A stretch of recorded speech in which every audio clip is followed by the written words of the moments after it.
part of what estuary for me is about from a church perspective is that church has to continue to do what church does, but there's been a gulf between the church and the culture, and there are a lot of fundamental misunderstandings about what church is and what church is for. Yeah.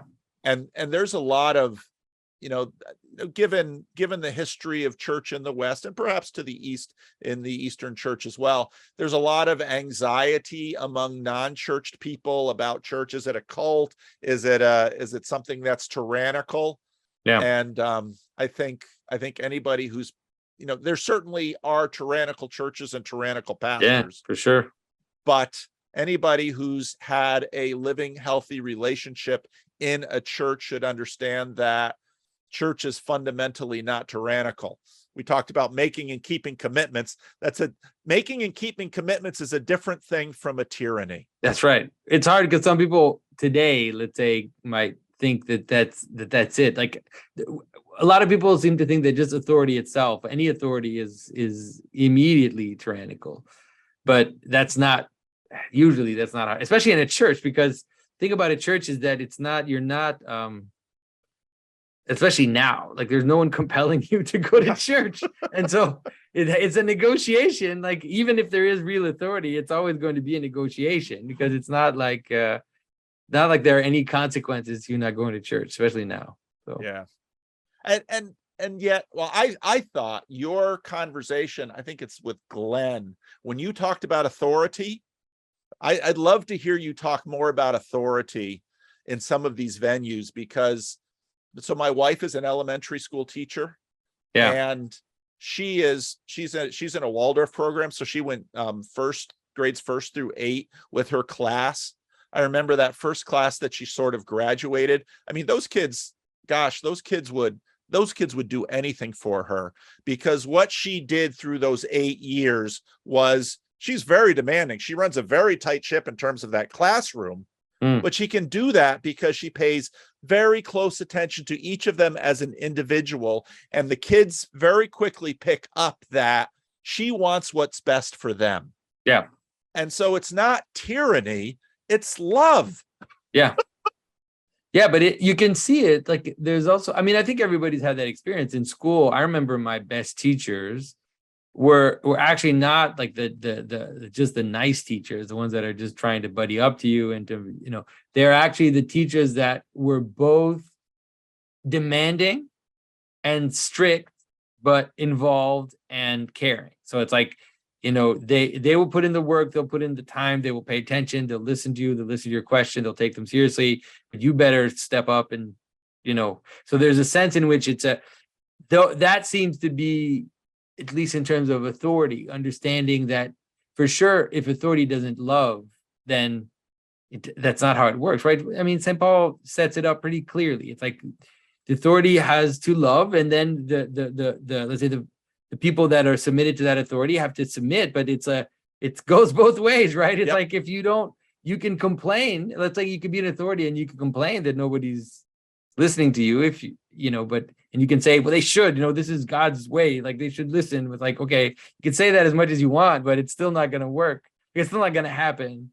So I think, yeah, the question of it, and just, I mean, I think it has to do with hierarchy. People don't understand also that hierarchy is always negotiation, not in a bad way, not in the sense of like a fight or some kind of conflict, but it's a negotiation in the sense that whatever thing wants to find body has to deal with the body it's going to find, right? It's like a maple tree growing in let's say on a rock has to negotiate its body out of what is possible for it. So the structure of a tree will be related to the soil in which it is. And that is just a natural relationship between the pattern and its instantiation. And that is true for any type of hierarchy, any type of authority. There's a negotiation between the pattern and the structure and the potential that will instantiate it. There's no way around it. It's never just top down. Top down is not, at least not, I don't think there's any way to argue that top down is the Christian way of seeing the world. Like it's a call and response, like the Song of Songs. That's why the fathers see the Song of Songs as this relationship between God and man, but you could see it fractally as this relationship between authority and those that are submitted to it, as this call and response of two lovers that respond to each other and want to come together. So, well, I think that's why we want to create bodies. I think that's why we meet together, because, the attention, the love, part of the, I remember once you saying that, these screens and people looking at us right now, we are beings of light, but we are, in that way, the screens are deceptive. yeah, Because myself, you, John Vervaeke, Jordan Peterson, any of us, if you meet us in person, part of you is going to definitely be disappointed. that's right. That's for sure. We will. And one of the huge disappointments that I think the deceitfulness of these technologies are a blessing, but there's a deception in them. Yeah. In that right now, this is a very immediate relationship that, oh, I feel like Paul gets me. I don't get you at all. I don't see you at all. I'm looking at a camera and a screen here. And I haven't even gotten to know John and Jonathan beyond, conversations less than one on one hand. That's not real knowledge. No. Yeah. And I've certainly listened to them plenty and thought about them in terms, but you cannot really form a body, a durable, life-giving, authoritative yet loving body without immediate relationship. And just by virtue of the Dunbar number, I think part of what made Jordan so powerful, especially in those early years, was that he was able to connect both. He had authority, and people would again and again say that to me. Oh, he speaks as one with authority. Well, okay, I've heard that before.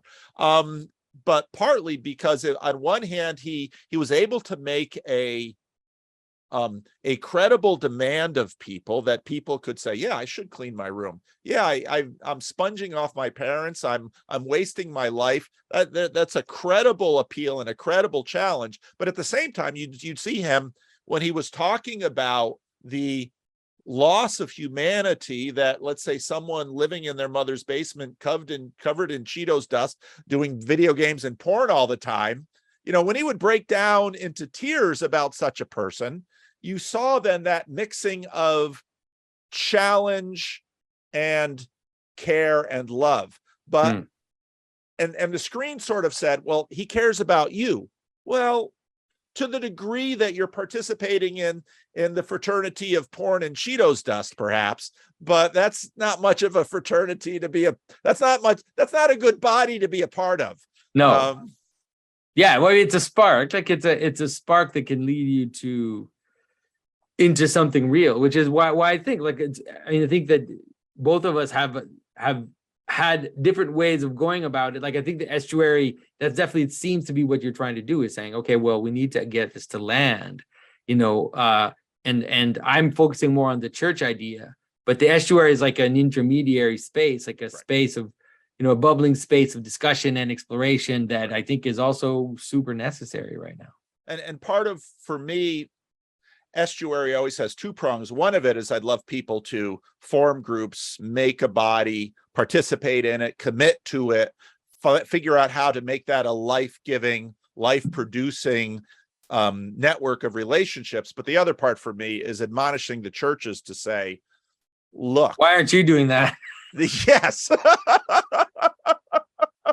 Why is it that no one imagines a church would be a good place to go to in order to get into a body that, that has these kinds of conversations? I see what you've done in terms of your symbolic world in a rather estuary way. So you have the church fathers, here you have the church, but you are translating that and trying to make it intelligible via symbolism to a much broader audience.